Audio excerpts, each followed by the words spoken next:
네, 안녕하세요. 소개 감사합니다. 저는 밀테니 바이오텍에서 근무하고 있는 이가영이고요.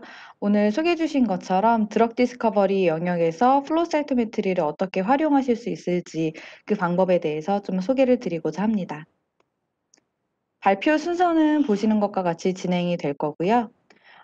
먼저 전체 그 R&D 시장에서 전체 우리 연구하는 시장에서 R&D에 가장 많이 투자하는 그 업종이 어떤 건지를 먼저 한번 봤더니 파마스티컬, 바이오테크놀로지가 15.8%로 굉장히 많은 R&D에 투자를 하고 있는 것으로 확인이 됐습니다.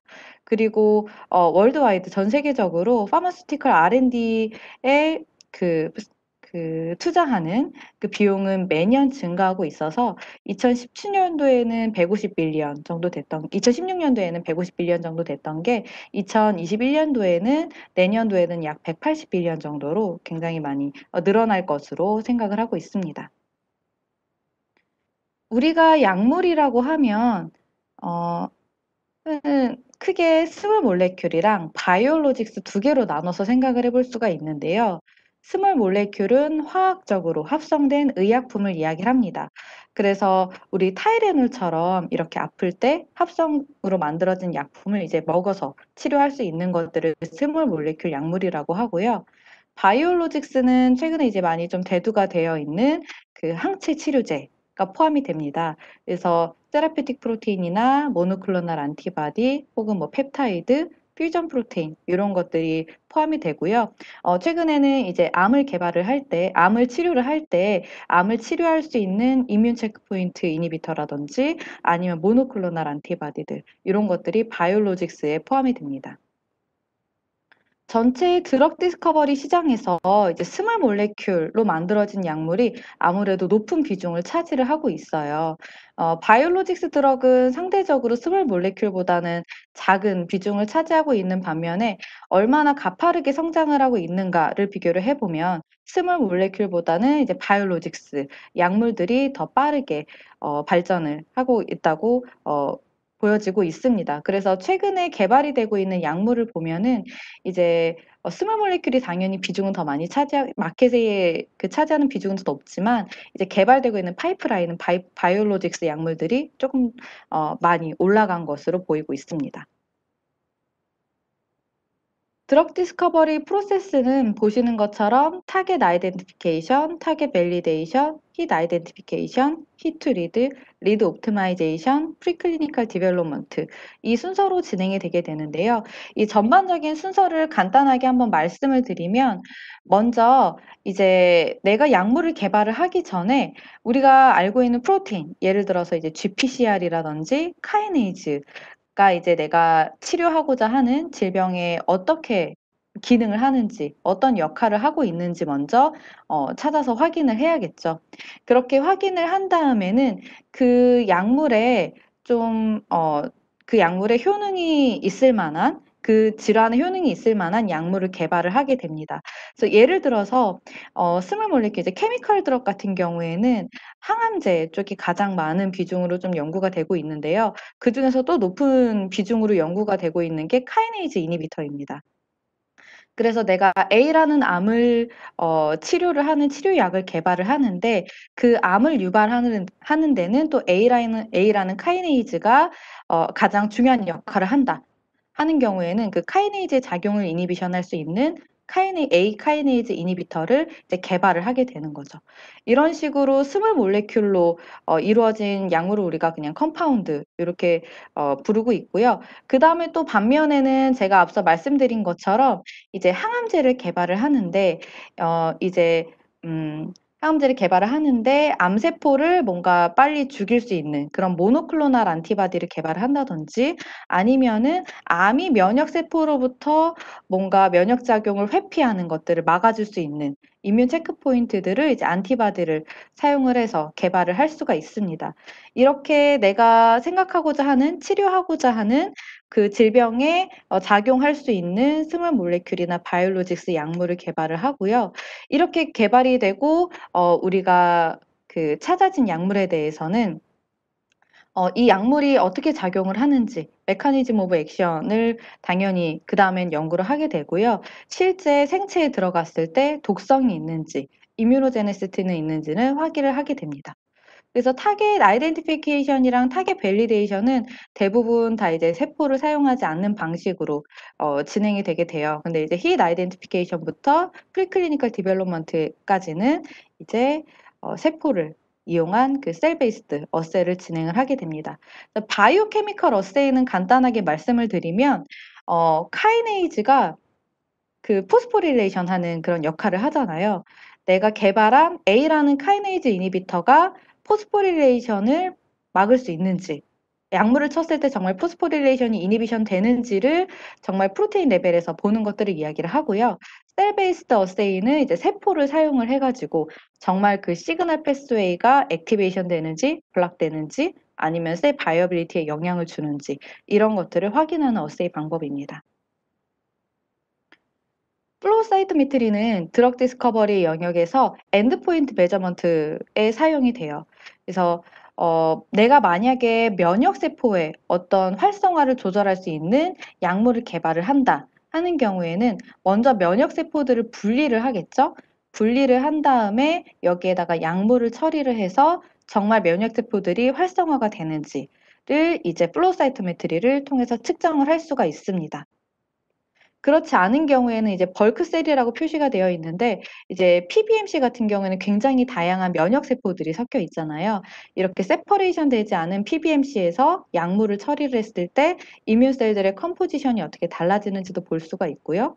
그다음에 바이오케미컬 어세이도 이제 세포를 사용한 바이오케미컬 어세이 중에 일부를 세포를 사용한 셀 베이스드 어세이로 전환을 해서 엔드포인트 메저먼트를 플로우 사이토메트리로 측정을 할 수가 있습니다. 바이오케미컬 어세이와 셀 베이스드 어세이에서 플로우 사이토메트리가 사용되는 비율이 얼마나 차지가 되는지, 플로우 사이토메트리를 얼마나 많이 사용을 하는지를 비교를 해본 결과인데요. 위쪽에 바이오케미컬 어세이를 보시면 플로우 사이토메트리를 사용을 해서 분석하는 그 비율이 굉장히 낮습니다. 하지만 셀 베이스드 어세이는 보시는 것처럼 플로우 사이토메트리를 사용한 분석이 많이 사용이 되고 있고요. 그 중에서도 이제 플로로세스, 당연히 이제 형광을 사용하면은 이제 플로우 사이토메트리를 쓸 수 있겠죠. 그리고 포스터 레조넌스 에너지 트랜스퍼라 그래서 우리가 간단하게 이제 줄여서 프렛이라고 불리는 어세이 방법을 바이오케미컬 어세이에서도 진행할 수 있지만 셀 베이스드 어세이로 플로우 사이토메트리를 사용을 해서 진행을 할 수가 있습니다.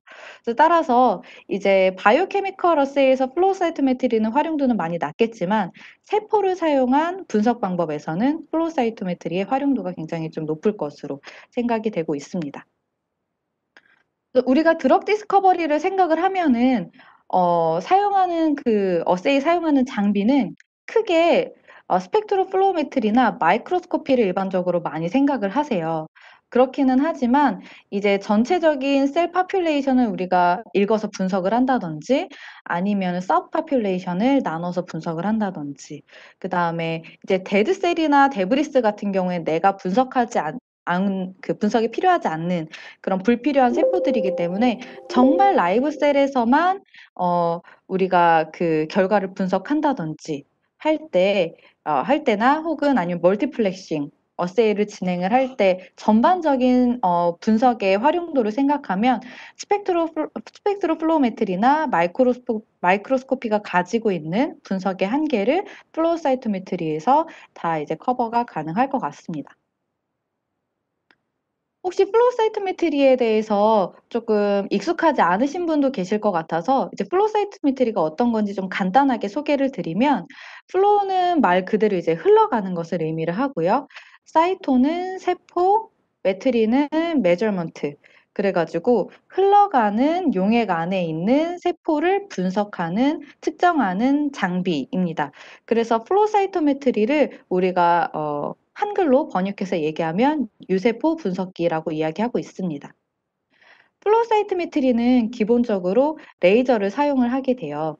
그래서 세포에다가 어떤 형광 물질을 표지를 한다든지 아니면 형광 물질을 디텍션 할 수 있는 어떤 우리가 시스템을 만들어 가지고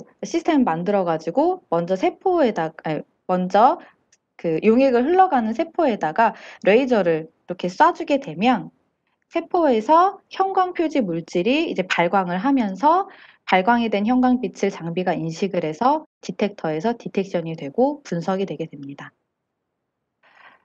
이 플로우 사이토메트리는 굉장히 다양한 것들을 측정을 할 수 있는데요. 기본적으로 세포 사이즈나 아니면 그라뉼리티, 우리가 어 과립도라고 이야기를 하죠. 세포 사이즈나 과립도를 기본적으로 측정을 할 수 있고요.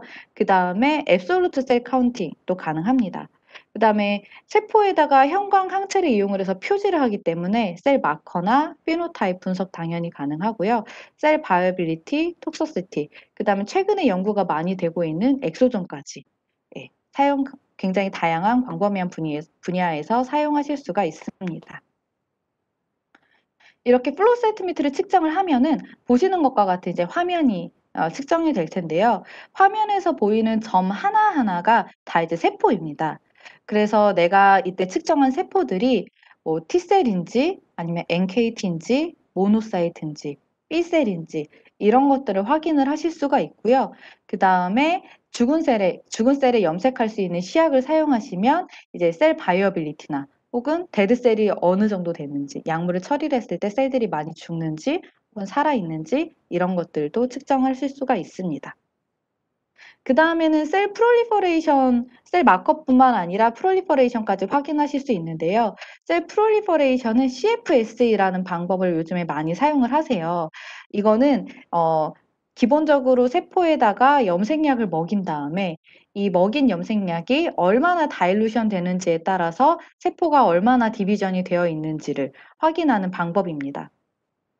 그래서 아래쪽 그림을 보시면은 먼저 기본적으로 실험을 스타팅하실 때 세포에 염색약을 먹이게 돼요. 그래서 만약에 이 세포에 염색약이 100이 들어있다 하는 경우에는 디비전을 하게 되면 세포가 2개가 되니까 이제 50, 50씩 반반씩 가져가겠죠. 그다음에 이 세포가 한 번 더 디비전을 하게 되면은 25, 25, 25, 25 요렇게 또 4분의 1로 나눠지게 되겠죠.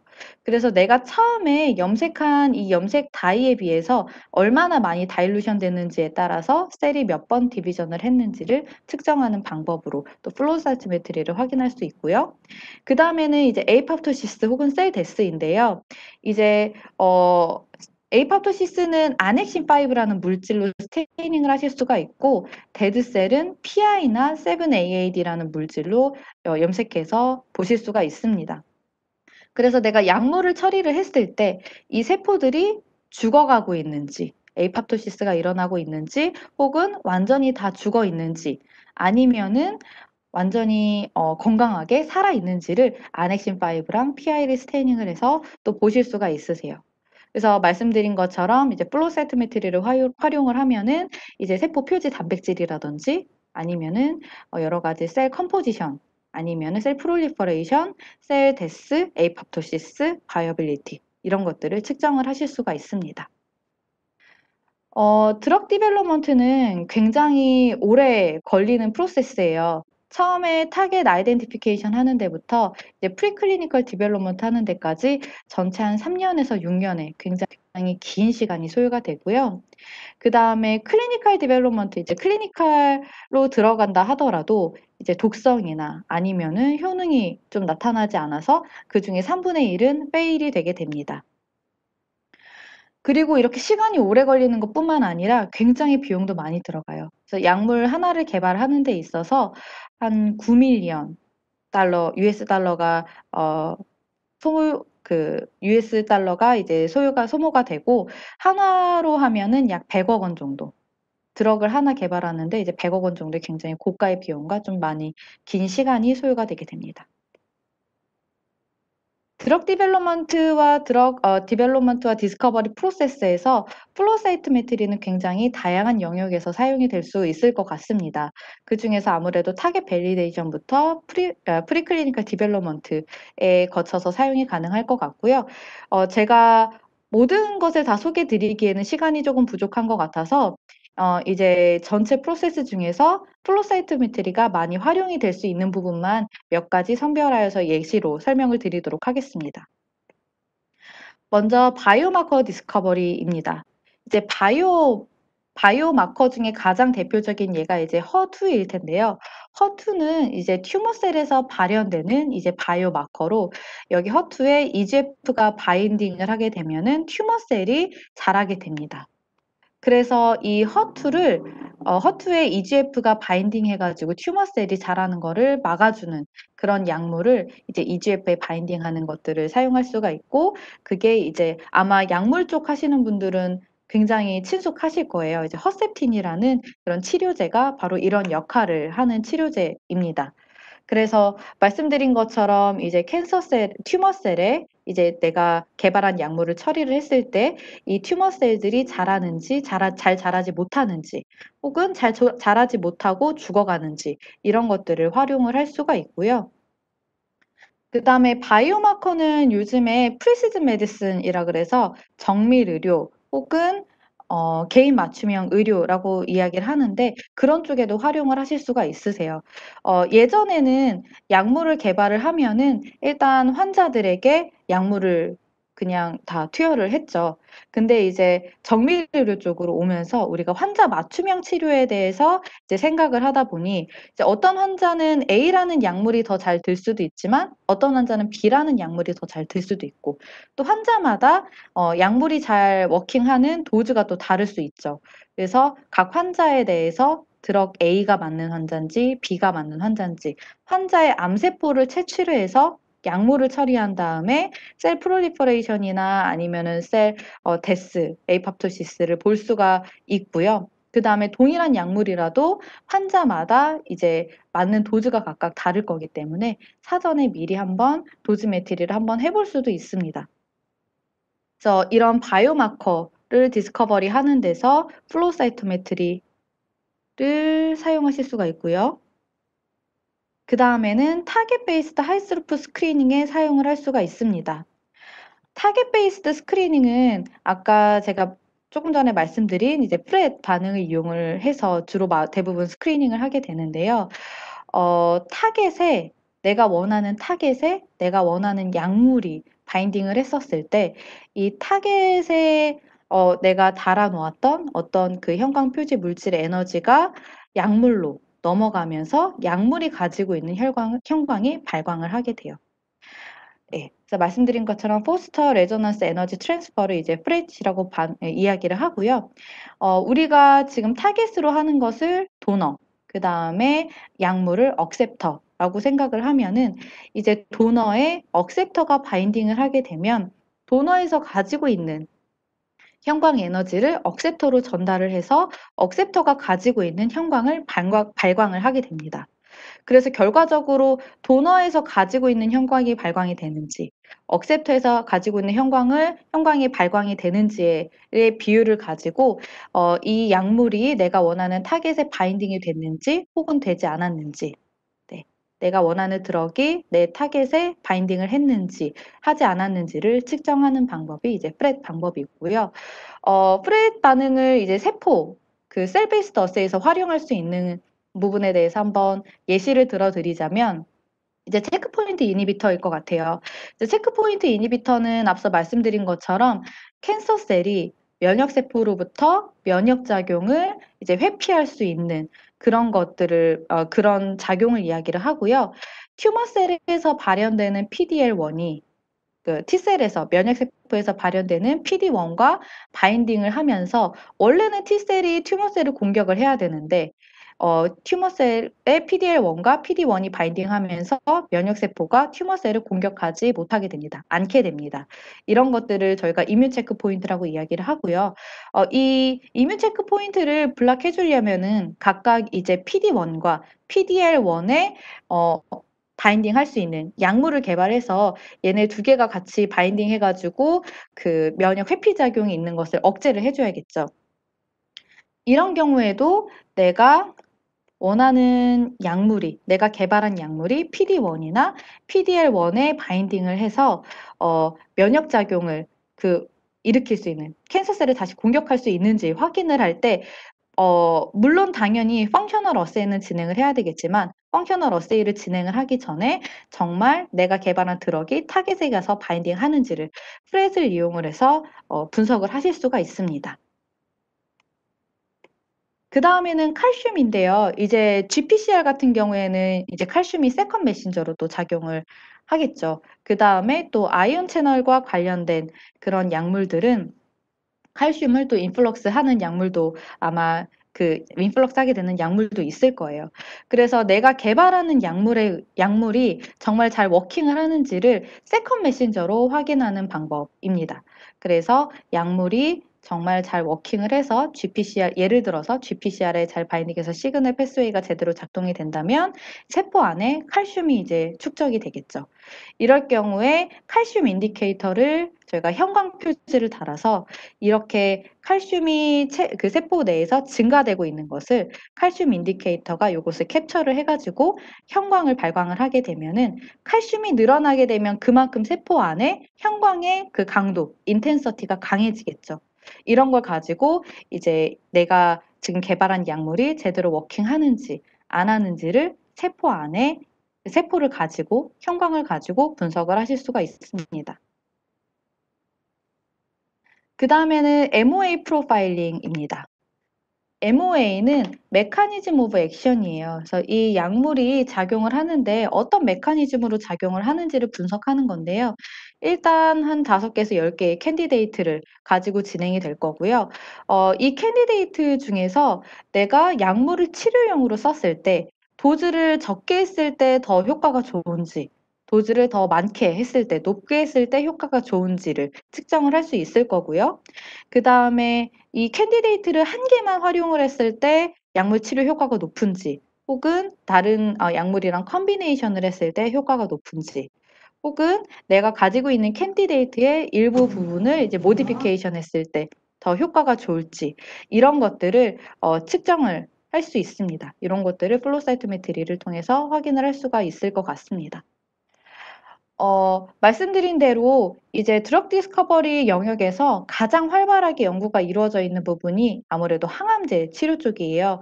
그래서 이뮤노 온콜로지 어세이에서 우리가 이 MOA 프로파일링을 어느 부분에서 활용할 수 있을까에 대해서 제가 말씀을 드리면은 이제 글씨가 크게 보일수록 더 많이 활용되는 기법입니다. 그래서 간단하게 예를 들어서 설명을 드리면 T셀이 암세포를 얼마나 효과적으로 죽이는지를 T셀 메디에이티드 튜머 킬링 어세이를 할 수가 있고요. 또 NK셀이 얼마나 죽이는지는 NK셀 메디에이티드 튜머 킬링 어세이를 진행을 할 수 있겠죠. 그 다음에 또 내가 이 약물을 쳤을 때 이 T셀들이 액티베이션 되는지 혹은 액티베이션 되지 않는지를 피노타이핑 어세이를 통해서 진행을 할 수 있을 거고요. 그 다음에 면역작용이 얼마나 활발하게 진행이 되는지, 내가 이 개발한 약물에 의해서 면역작용이 억제가 되는지를 이제 MLR 어세이를 통해서 확인을 하실 수가 있습니다. 그중에서 MLR 어세이를 예시로 들어드리면 이 MLR 어세이는 믹스드 림포사이트 리액션으로 도너 A와 B에서 각각 PBMC를 분리를 한 다음에 같이 배양을 하게 돼요. 그런 면역작용에 의해서 여기에 있는 T셀들이 액티베이션이 되고 셀들이 프롤리퍼레이션을 하게 됩니다. 그래서 이 도너 A와 B를 믹스해서 배양을 했을 때 내가 개발한 이 컴파운드가 이 면역작용을 완화할 수 있는지 혹은 오히려 반대로 더 인해서 할 수 있는지를 이 셀들이 얼마나 많이 프롤리퍼레이션을 했는지로 측정을 할 수가 있어요. 그리고 이 MLR 어세이를 활용하는 것들 중에 또 하나가 이제 스템셀 세라피 쪽에서 많이 활용을 하는데요. 이제 대표적으로 메센키마 스템셀은 면역작용을 완화하는 기능을 가지고 있습니다. 그래서 이 면역작용이 일어나는 두 개의 PBMC를 섞어서 배양하는 이 배양 이 웰 안에 MSC를 같이 코컬처를 해주게 됩니다. 그러면은 이 PBMC가 두 개 있을 때는 당연히 셀들이 굉장히 빠르게 프롤리퍼레이션을 하겠죠.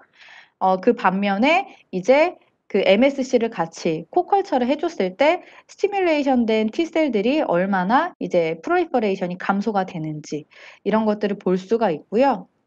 네, 이런 것들을 볼 수가 있습니다. 그래서 이런 거는 MLR 어세이를 통해서 진행을 할 수가 있고요. 그다음에 톡시콜로지 어세스먼트입니다. 이 톡시콜로지 어세스먼트는 내가 개발한 약물이 결과적으로 환자한테 들어갔을 때 효능도 당연히 띄어야겠지만 독성이 없어야겠죠. 그래서 가장 일반적으로 우리가 독성을 확인하는 것은 이제 심장 독성, 그다음에 간 독성, 신경 독성, 그다음에 신장 쪽에 독성이 있는지 확인을 하게 됩니다. 이 독성 검사 또한 플로우 사이토메트리로 진행을 할 수가 있고요. 그다음에 이 톡시콜로지 어세스먼트는 ICH 가이드라인에서 이제 가이드라인에 따라서 이제 디파인된 방법으로 진행을 하실 수가 있습니다. 마지막으로는 이뮤노제네시티인데요. 이뮤노제네시티 어세스먼트는 내가 세라피틱 프로테인을 개발을 해서 환자한테 처리를 했을 때, 예를 들어서 항암제, 그러니까 암을 죽일 수 있는 모노클로널 안티바디를 내가 개발을 했다 하는 경우에는 이 안티바디를 환자한테 투여를 했을 때 이 안티바디가 결과적으로는 암세포가 잘 자라지 못하도록 혹은 죽도록 그렇게 작용을 할 수 있겠죠. 혹은 내가 그 개발한 약물이 너무 많이 불필요하게 활성이 많이 띄어서 내가 원하지 않는 그런 리스폰스가 반응이 된다 하는 경우에는 어, 이 약물의 작용을 오히려 좀 억제할 수 있는 뉴트럴라이제이션 할 수 있는 그 여기 보시면 ADA가 안티드럭 안티바디예요. 그래서 ADA 뉴트럴라이즈 드럭을 처리를 해가지고 또 분석을 할 수가 있습니다. 네, 그래서 말씀드린 것처럼 이 전체 드럭 디스커버리 앤 디벨롭먼트 프로세스 중에서 내가 약물을 뭔가 개발을 했을 때 얘가 정말 효과적으로 작용을 하는지 혹은 내가 원하고자 하는 그 기능을 가진 약물을 내가 찾아낼 수 있는지 스크리닝하는 단계에서 혹은 얘네들이 정말 어떠한 메커니즘으로 작동을 하고 있고 그다음에 독성을 띠는지 혹은 이뮤노제네시티를 보이는지 이런 부분을 플로우 사이토메트리를 통해서 확인을 하실 수가 있습니다. 그래서 플로우 사이토메트리를 사용을 해서 드록 디스커버리에 활용을 할 때는 우리가 크게 두 가지를 측면을 이야기를 할 수가 있어요. 첫 번째로는 하이스루프 스크리닝이고요. 두 번째로는 하이 컨텐트 스크리닝입니다. 하이스루프 스크리닝은 한 번에 대량의 세포를 빠르게 읽을 때 우리가 읽는 그 스크리닝 하는 것을 이야기를 하고요. 보통 우리가 컴파운드를 개발을 하거나 혹은 안티바디 드럭을 개발해서 스크리닝 한다라고 이야기를 하면은 뭐 튜브 10개, 20개, 40개, 50개 가지고 이야기를 하지 않죠. 적게는 96일 플레이트를 한 3개에서 뭐 6개까지 사용하실 거고 많게는 96일 플레이트를 수십 개를 하루에 다 처리를 하셔야 되는 케이스도 있을 거예요. 그리고 또 약물이 너무 많은 경우에는 384회를 가지고도 또 굉장히 여러 개의 플레이트를 핸들링 하셔야 되는 그런 케이스도 있겠죠. 그래서 이제 한 번에 굉장히 많은 양의 세포를 처리해야 되기 때문에 아무래도 빠르게 또 오토메이션으로 셋업이 되면 또 손쉽게 어세이를 진행을 하실 수가 있겠죠. 그래서 리퀴드 핸들러를 이용을 해서 풀 오토메이션으로 한다든지 아니면은 빠르게 읽을 수 있는 장비를 써 가지고 분석을 하실 수가 있습니다. 그다음에 하이 컨텐트 스크리닝은 우리가 좀 딥하게 분석한다고 생각을 하시면 돼요. 그래서 중간에 멀티플이라는 단어들이 굉장히 많이 보이죠.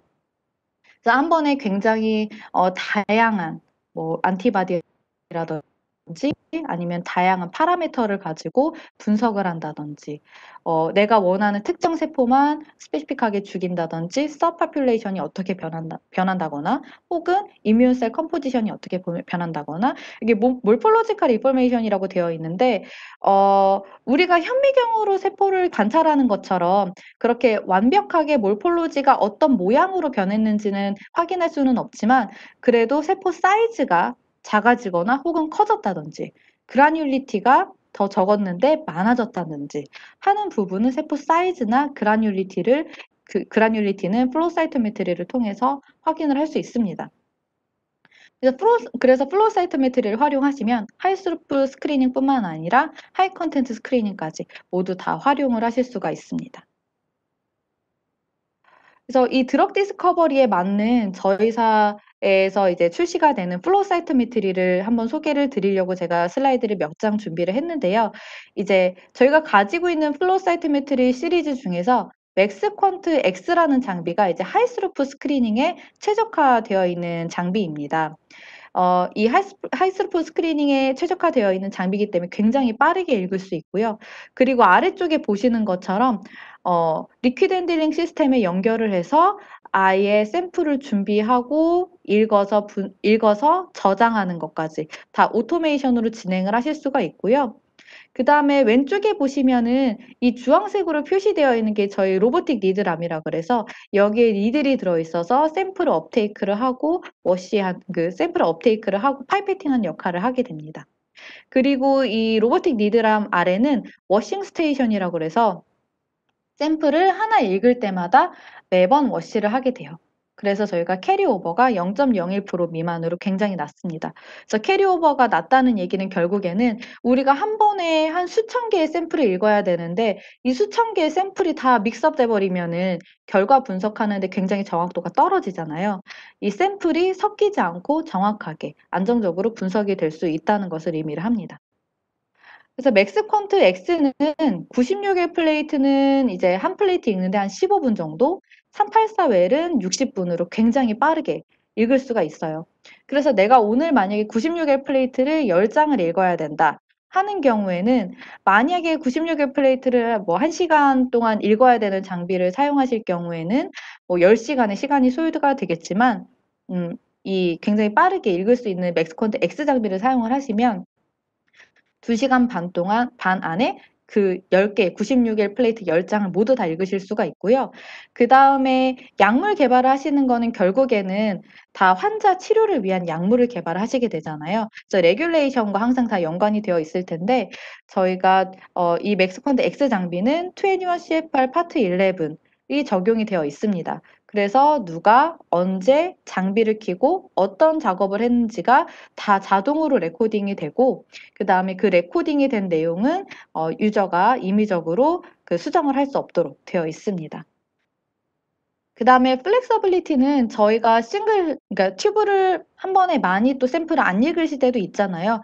그럴 때는 굳이 96L이나 384L을 쓰실 필요가 없기 때문에 튜브를 하나하나 꽂을 수 있는 싱글 튜브 렉도 꽂아서 쓰실 수가 있고요. 그다음에 저희 X 장비 같은 경우에는 10 파라미터 8개의 컬러를 분석할 수 있습니다. 한 번에 8개의 컬러를 빠르고 정확하게 분석하실 수가 있습니다.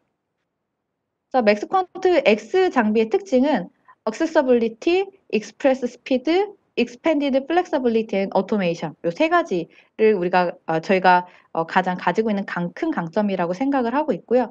일단 Accessibility는 말씀드린 대로 저희 96일 플레이트나 아니면 384일 플레이트를 장착해서 읽으실 수가 있는데 그때 여기 저희 샘플러를 장비 아래 장착해 가지고 그 말씀드린 96일 플레이트, 384일 플레이트를 넣어서 올려서 읽으실 수가 있고요.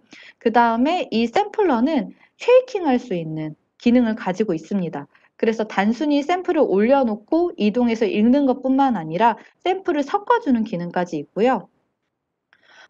그다음으로는 이제 익스프레스 스피드인데 우리가 샘플을 빠르게 읽는다고 하면은 가장 먼저 걱정하는 부분이 이제 빠르게 읽기 때문에 정확도가 떨어질 것을 항상 우리가 걱정을 하게 되잖아요.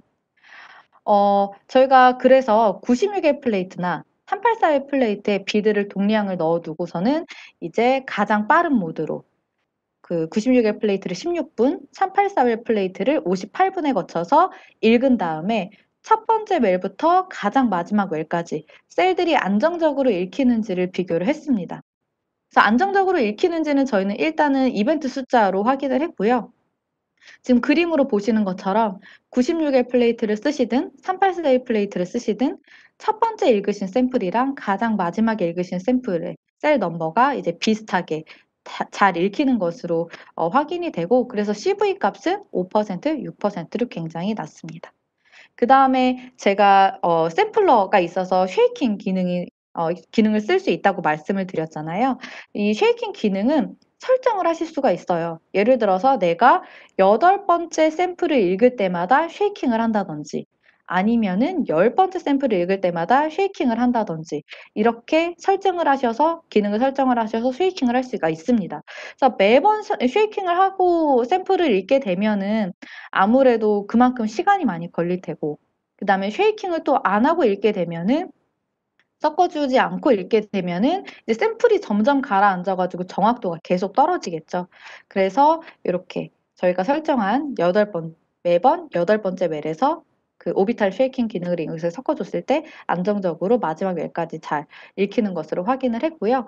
그다음에 플렉서빌리티입니다. 말씀드린 것처럼 싱글 튜브나 그다음에 OML짜리 팩스 튜브를 24개 꽂을 수 있는 렉, 그다음에 96의 플레이트, 384의 플레이트 모두 다 사용이 가능하시고요. 그다음에는 믹싱 모드예요. 첫 번째로는 니들 바이브레이션입니다. 이 니들 바이브레이션은 이제 보시는 것처럼 OML짜리 튜브를 사용을 해가지고 샘플을 믹스를 해두실 때 이제 샘플을 준비를 하시더라도 바로 이제 측정을 하지 못하시고 조금 보관하시게 되면은 샘플이 가라앉게 되는데 그때 샘플을 잘 섞어주는 기능으로 믹싱 모드가 있고요. 그 다음에는 플레이트를 쓰실 때는 이 니들 바이브레이션을 써가지고 각 웰마다 이제 쉐이킹을 해주게 되면 사실은 쉐이킹을 해줘야 되는 빈도수도 굉장히 많아지게 되는데 이제 오비탈 쉐이킹 기능을 이용을 해주시면 플레이트 전체를 흔들어서 섞어주기 때문에 고르게 쉐이킹을 해서 샘플을 읽으실 수가 있고요. 그 다음에 저희가 핸즈프리 레이블링으로 되어 있는데요. 오토 레이블링 기능이 있습니다. 이 오토 레이블링 기능은 안티바디를 이 보시는 내가 원하는 플레이트에 자동으로 분주를 해서 스테이닝을 해주는 기능이에요. 그래서 말씀드린 것처럼 안티바디를 이용을 해가지고 자동으로 스테이닝을 해주실 수도 있고 아니면 세포를 분석하실 때는 이제 라이브 데드셀 분석을 하시기 위해서 PI나 7AAD를 다들 사용하실 텐데 그때 셀 바이어빌리티를 확인할 수 있는 약물을 바로 넣어서 바로 측정을 하실 수가 있습니다. 그래서 굉장히 핸즈프리로 운영하실 수 있는 프로세스들이 있어요. 그다음에 저희가 플로우 사이토메트리 장비뿐만 아니라 관련된 시약도 같이 제공을 드리고 있는데요. 첫 번째로는 이제 사이토카인 디텍션입니다. 이제 이뮨 리스폰스 쪽으로 연구를 많이 하시는 분들은 사이토카인들을 대부분 다 많이 측정을 하실 텐데요. 저희가 맥스플렉스 사이토카인 키트라고 해서 휴먼에는 12가지, 마우스는 10가지 사이토카인을 동시에 측정할 수 있는 그런 키트가 있고요.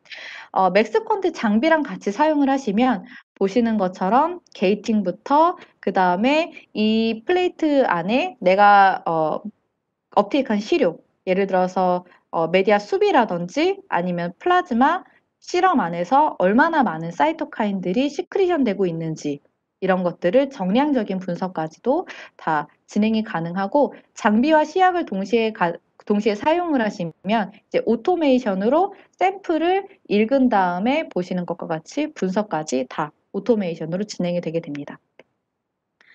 그 다음에는 이제 안티바디 아무래도 세포를 베이스로 사용을 하기 때문에 형광약물이랑 안티바디가 필수로 필요하겠죠.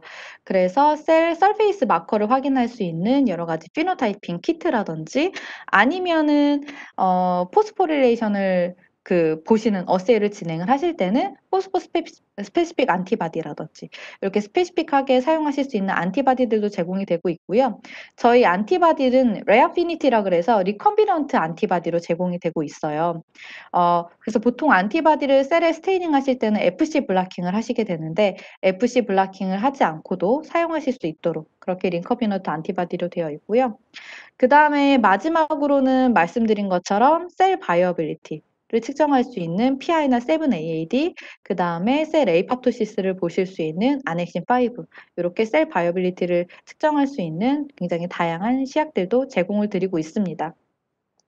그래서 정리를 해서 말씀드리면 이제 플로우 사이토메트리는 사실 전체 내가 가지고 있는 셀 파퓰레이션에서 특정 셀 파퓰레이션들이 얼마나 있는지 정량적이나 정성적으로도 분석 가능하시고 그다음에 내가 약물을 쳤을 때 이 내가 원하는 타겟 세포들이 정말 액티베이션이 되는지 혹은 이 약물의 독성에 의해서 셀들이 죽어가지는 않는지 혹은 이 약물을 쳤을 때 캔서 셀들 예를 들어서 캔서 셀들이 프롤리퍼레이션이 이니비션 되는지 이런 부분들을 이제 플로우 사이토메트를 이용해 가지고 다양한 실험 방법을 가지고 활용을 하실 수가 있을 것 같습니다. 네. 제 발표는 여기에서 마치겠습니다. 예, 그동안 경청해 주셔서 감사하고요. 혹시 질문 있으신 분들 질문해 주시기 바랍니다.